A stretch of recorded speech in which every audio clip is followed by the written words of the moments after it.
মিষ্টি গায়ে একটি শীতের পোশাক জড়িয়ে রেখেছে, হাতে বিভিন্ন গুরুত্বপূর্ণ জিনিসপত্র। মোর্শেদ চৌধুরী মিষ্টিকে উদ্দেশ্য করে বললেন, তুমি যেই সিদ্ধান্তটা নিয়েছ তাতে আমার পুরোপুরি সমর্থন আছে। আশা করি তুমি এবার তোমার স্বামীকে নিয়েই ফিরবে। সুইটি চৌধুরী একটু দূরেই নাখোশ হয়ে দাঁড়িয়েছিলেন। মিষ্টি তার কাছে এসে বলে, আমাকে দোয়া করবে না মম? সুইটি চৌধুরী আর রাগ করে থাকতে পারেন না। মিষ্টিকে জড়িয়ে ধরে বলেন, আমার মন যে কোনভাবেই মানছে না মিষ্টি। তুমি একা এরকম একটা অচেনা দেশে গিয়ে কিভাবে কি করবে? কাউকে একটা সঙ্গে নিয়ে গেলেও তো পারো। মিষ্টি বলে, আমি একাই যাব মম। আমি একাই ওনাকে খুঁজে বের করতে পারবো। তুমি কোন চিন্তা করো না। সুইটি চৌধুরী কি বলবেন কিছু বুঝতে পারেন না। তার মন মানছিল না। তাই তিনি বলেন, আমিও যাই তোমার সাথে। তোমার বাবাকে বলি আমার পাসপোর্ট, ভিসার ব্যবস্থাও করে দিতে। তুমি গেলে এখানে বাবার দেখাশোনা কে করবে মম? বাবার শরীরটা তো এখন বেশি ভালো যাচ্ছে না। সেটাও ঠিক। কিন্তু ও বাড়ির কাউকে তো নিজের সাথে নিয়ে যেতে পারো। আমি বললাম তো, আমি একাই পারবো, তোমরা আমার উপর ভরসা রাখতে পারো। এরই মধ্যে রফিক শিকদার, রোকসানা শিকদার, ফারিয়া, রাহুল সবাই সেখানে উপস্থিত হয়। রফিক শিকদার মিষ্টির কাছে এসে বলেন, তোমার পাসপোর্ট, ভিসা, প্লেনের টিকিট সব ভালো করে চেক করে নিয়েছ তো? এসব ভালো করে চেক করো। হারালে কিন্তু চলবে না। জি, আমি চেক করে নিয়েছি। রোকসানা শিকদার মিষ্টির মাথায় হাত বুলিয়ে বলেন, তুমি আমায় নতুন আশা দেখিয়েছ মা, আমার ছেলেটা আবার আমার বুকে ফিরবে, আমি এই স্বপ্নই দেখি। ইনশাআল্লাহ। ফারিয়া এসব কথা শুনে বিড়বিড় করে বলে, ঢং যত। মৃত মানুষকে নাকি জ্যান্ত অবস্থায় নিয়ে আসবে। আসল উদ্দেশ্য তো বিদেশ ভ্রমণ করা, বুঝি না আমি। রাহুল ফারিয়ার কথাটা শুনে রাগী হয়ে বলে, তুমি চুপ করো। এমনিতে তোমার জন্য আমার মিষ্টির সাথে যাওয়া হলো না। আমি তো চেয়েছিলাম ওর সাথে গিয়ে আমার ভাইটাকে খুঁজতে, কিন্তু তুমি বাগড়া দিয়ে দিলে।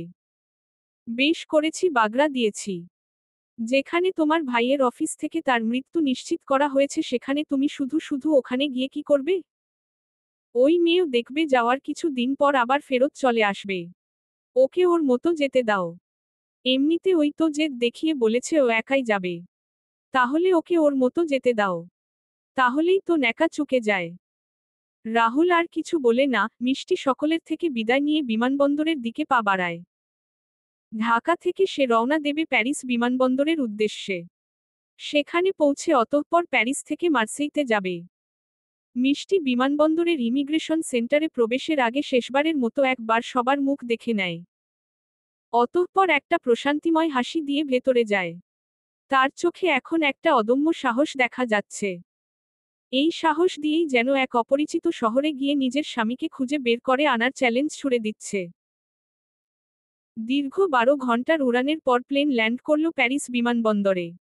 মিষ্টি বিমান থেকে অবতরণ করেই অবাক চোখে চারিদিকে তাকাচ্ছিল। বিভিন্ন দেশের বিভিন্ন মানুষের আগমন ঘটেছে বিমানবন্দরে। এত সব মানুষের মাঝে সে একদম অপরিচিত এবং ভীত হয়ে উঠেছে। মিষ্টি মনে একটু সাহস সঞ্চার করে বলল, না, আমায় এভাবে ভীত হয়ে থাকলে চলবে না। যে কাজের জন্য ফ্রান্সে এসেছি সেই কাজ আমায় সম্পন্ন করতেই হবে। আমাকে খুঁজে বের করতেই হবে মিস্টার রাফসান শিকদারকে। ওনাকে আবার ওনার পরিবারের কাছে ফিরিয়ে দিতে হবে। এছাড়াও ওনার থেকে যে আমার অনেক প্রশ্নের উত্তরও জানা বাকি। প্যারিসে এসে মিষ্টি প্রথমেই আগে থেকে বুক করে রাখা একটি হোস্টেলে ওঠে। সেখানেই সে আজকের রাতটা অতিবাহিত করবে। অতঃপর কাল সকালে মেট্রোতে করে মার্সেই শহরের উদ্দেশ্যে বেরিয়ে পড়বে। মিষ্টি প্যারিসের যেই হোস্টেলটায় অবস্থায় করছিল সেখান থেকে আইফেল টাওয়ার দেখা যায়। মিষ্টি জানালায় দাঁড়িয়ে আইফেল টাওয়ার দেখছিল। রাত্রিতে নানান আলোয় জ্বলজ্বল করে আইফেল টাওয়ার, যা দেখে এত চিন্তার মাঝেও তার মুখে হাসি ফুটে ওঠে। এরই মধ্যে মিষ্টি বাসায় একটা কল করে।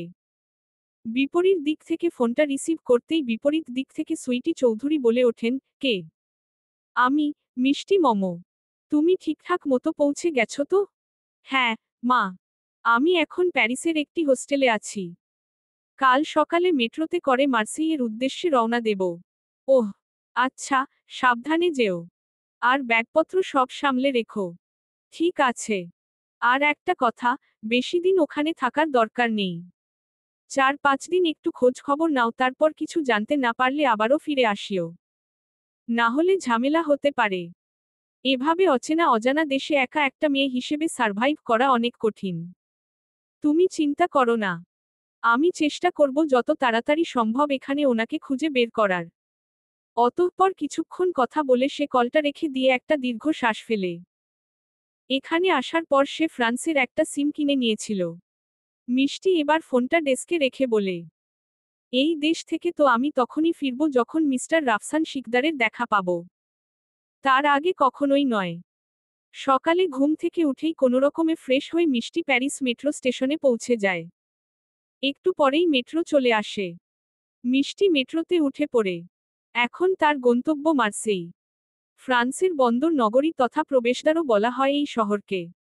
মিষ্টি মেট্রোতে বসে একটা স্বস্তির নিঃশ্বাস নেয়। আর মাত্র কিছু সময়ের অপেক্ষা, তারপরেই সে পা রাখতে চলেছে মার্সেই শহরে। মিষ্টি একবার ঘড়িতে সময় দেখে নেয়। ফ্রেঞ্চ সময় সকাল 7টা বাজে। একটু পরেই মেট্রোরেল কর্তৃপক্ষ কর্তৃক তাদের জন্য সকালের ব্রেকফাস্ট দেয়া হলো। ফ্রেঞ্চ ফ্রাই সাথে মেয়োনিজ, চিকেন ও কোকা কোলা দেয়া হলো ব্রেকফাস্টে। মিষ্টি সেটা খেয়ে নিল। এরপর সমত কেটে যেতে লাগল। ঠিক 2 ঘন্টা পর মেট্রো রেল এসে থামল মার্সেই শহরে। মিষ্টি মেট্রো থেকে নেমেই একটা আনন্দ অনুভব করল। তার দুচোখেও খুশির ঝিলিক। মিষ্টি স্মিত হেসে বলল, অবশেষে পৌঁছে গেলাম কাঙ্ক্ষিত মার্সেই শহরে। ভূমধ্যসাগরের একদম তীরে এসে দাঁড়িয়ে আছি যেন। এবার এখান থেকেই আমার জীবনের নতুন একটা অধ্যায় শুরু হলো। বলেই সে নিজের ফোনটা বের করে ফেলে দিল ডাস্টবিনে। একটা রহস্যময়ী আভা দেখা গেল তার চোখে। চলবে ইনশাআল্লাহ। পরবর্তী পর্ব পেতে চ্যানেলটি সাবস্ক্রাইব করুন।